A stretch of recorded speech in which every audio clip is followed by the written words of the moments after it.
Hi everyone, Football Reviews here, back again with another football boot review, and today we'll be looking at the Adidas Predator 18.1 in the Spectral mode colorway, which is this pink color all the way around the boot. Doesn't really have any other colors, just different shades of pink. I know some people really dislike them. Some people like me really like them. Anyways, we'll get right into the review. Now, with the tech specs of the boot, they are made out of Primeknit. The whole upper is made out of Primeknit, well most of it anyways. In the midfoot and the forefoot, you've got Primeknit with the control skin upper, which is the plastic covering. It also gives it this texturing, this ridges in the forefoot, in the instep, and a little bit on the outside as well, but these I believe are more just for the looks. In terms of the heel, the tongue, and all the way through to the collar is exposed Primeknit, as you can see.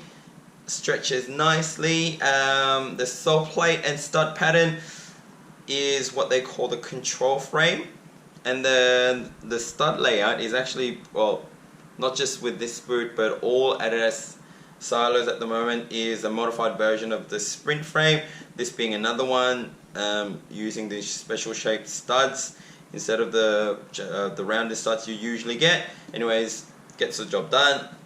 External heel counter, just want to note also, it's actually quite low, so I'm not sure if you might have some heel slippage. Me, I didn't have any issues, but just expect there aren't anything internally supporting you there, and that is it really. I'm not sure if that comes across. And then finally the insole, which is removable. Nothing really special, just a layer of foam. In the 18 plus variations you do get a boost insole. With these you just get a normal foam insole, which is boring but gets the job done. You do though get a really nice soft fabric liner with a gold Predator 18.1 branding there. I'll chuck it back in there. Now, whoops. With the first impressions of this boot, when I first tried them on, in fact when I first tried them on at home, I was actually really excited because this was really comfortable. I would even say it had the best right out of the box feeling out of all the boots that I've tried that are, I guess, in the current market. That's because it actually has a very wide fitting forefoot. However, when I first took them out for a test, I did feel a bit of numbness, and that is because the midfoot, I'm not sure if that will come across, it's actually quite tight compared to the forefoot. So that's where I got the bit of numbness, and obviously me having a wide feet and high arch feet, that's probably why it's caused a bit of discomfort at the start. However, again, breaking time, after a bit of breaking time I should say, it does go away. I always love the the Primeknit or knitted tongue. Because of my high arch, it does stretch, so if you have a high arch feet like me, there's the advantage there. Touch on the ball was very padded, to a point I really didn't quite enjoy the ball, so I enjoy playing with the ball, I should say. And the whole general feel on the ball was slightly grippy, especially when dribbling with the ball. Now, traction was okay, both on natural and artificial grass. I did most of my testing on artificial grass and held up pretty fine. And now I'm going to get into an overall review of the boot, but before I do, be aware these are my personal opinion based on my foot shape, which is not normal in my opinion, and you know, again, it's what I thought of the boots. If you actually really like these, or if you own a pair and these are your favorite pair, please don't get offended. Everyone has different opinions, and now my rant's going to start very soon. By that I mean now. My overall thought of the Predator 18.1 after a few weeks of wear time was that these have lost their identity in the current market. We all know that these are actually just a rebranded Ace.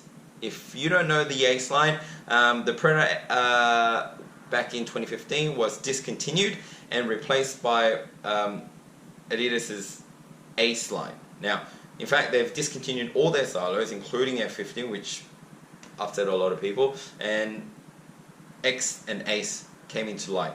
And now we only have the X, and the Ace is now going back to the Predator. However, when they did go back to Predator, let's be honest, this isn't the Predator that we remember.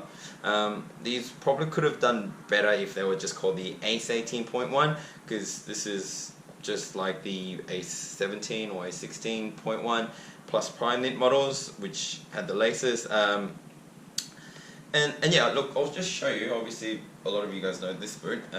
This is the remake, but this is the one-to-one remake, so it's the same as what used to be around. And if you look at these two boots, they have no resemblance whatsoever.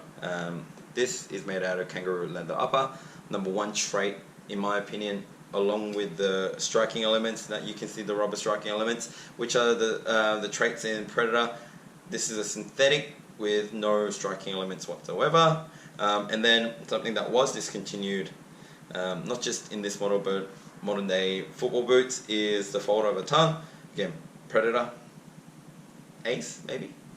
But anyways, just going back to this model, the reason I say they've lost their identity is I'm not sure what these are. Now, Boots by Position, in my opinion, is a marketing scheme. However, each boot I think does have a bit of identity to them. So are these a control boot? No, because they don't have any control elements. Good example being a control boot, Magister Over 2, where are you? 3D texturing, which does actually help cushion the ball a little bit better in my opinion. Not, you know, it won't improve your control, however it can add to it. Another one, again, what it's been replaced, the Phantom Vision, the red triangle elements made out of rubber does help with control with these extra grip. Again, won't make your touch better, but it does. Reveler 2, leather boot, I know, but it does have internal cage made out of memory foam, does cushion the ball nicely. Control element. Look at the Predator 18.1 again, nothing. You can argue these ridges might, and maybe they do, but not enough again in my opinion. You may argue the Over 2, again, not enough, but and I would agree, but still better than these. So are these a comfortable, you know, more of a comfort boot? Again, for me, in the current market, no. If I wanted something that was super comfortable, I would have probably gone for a leather boot, and when they're broken in, sorry, they would be much more comfortable than these. As much as, you know, you can wear and break them in, but there's a limit to how much these will stretch, how much these will mold to my feet. They do have a sock-like feel, I do understand that, but even when I'm playing with these, the modern leather boots are comfortable and they're almost barefoot. This was very padded, so not a bad boot by any means, but again, for these to do well in the current market, in my opinion, they do need to find their identity. Now, when I'm making this video, the 19.1s are out, which is the next generation to the 18.1, with very minor differences. In my opinion, for the Predator to really revive the legacy that the previous Predators have provided, they need to change. Anyways, that is my rant over. What I'll do now is we'll move on to the on feet video, where I'll show you what these look like on feet, and we'll conclude the video there. Alright, so here are the 18.1s on feet, and I know I was very negative about these, but they do look really nice, and the pink Spectral mode colorway looks stunning in my opinion. I know this colorway isn't well received by many of you, but again, at least for me, these look beautiful. Size-wise, I'm wearing US 8, which, if you've seen my videos, it is kind of my true to size with a little bit of room at the front, as you can see there. My lengthwise, I'm actually US 7.5. But anyways, these do feel very good. Through the midfoot here, it is a little bit tight, but overall, fit is great.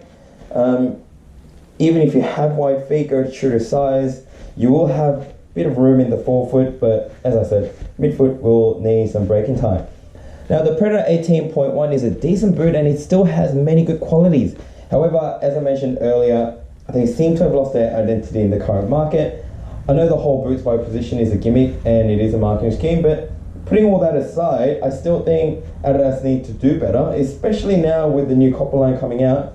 And most of the pros who've been wearing Predator 18.1 with the leather forefoot variation are moving to the copper line. So they may not have many Predator athletes representing these boots. So I reckon they need to improve. Anyways, that concludes the video today. If you've enjoyed the video or found it helpful, please give this video a thumbs up. If you have wide feet or high arch feet or both like me and need boot advice, or if you just enjoy my videos, please subscribe to the channel. It will help greatly. Comment below if you have any questions or opinions, especially if you own a pair of Predator 18.1 and you enjoy them. I'd be intrigued to hear your thoughts. Thanks again for watching and we'll see you in the next review. Bye for now, guys.